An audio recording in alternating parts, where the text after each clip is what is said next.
Kaseng Rbyf Youth Federation kala persya ajure kecing temu kekenhun ki Hindu banelap ban Kham kemi ke Masi bat ban Kham bam dok Masi hakani ke jala Meghalaya.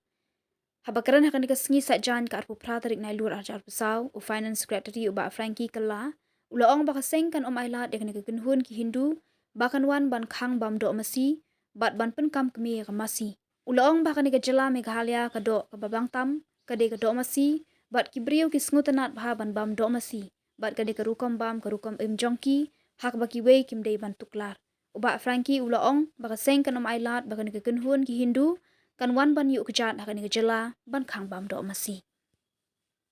Naru minister ngilawan hne nang leng juga Rbyf Youth Federation bangi on api u tu briu sit niam juga Hindu ban landing hne po airport jong kari mroi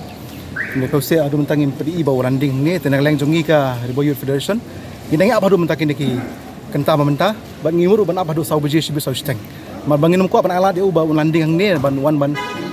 rung hane po jela jongi ban pensiet ke bam de ban pensiet ban khang ru ya kata ka jimbam do Masi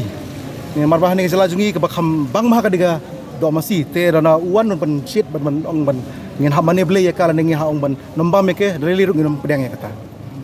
ya so obviously ngila yo ka mulumala ka report ba sawan na khendau te na kalang jongi ka Rbyf Youth Federation ngelong ready hi ba ngila pharu ki spice la neki kena jongi ba kena maki linti jokani national highway silinter bala dangila besya ba wan ka bayrut dagi kali in peniang bangin talasi bangin be kena di una poka jalla ka jongi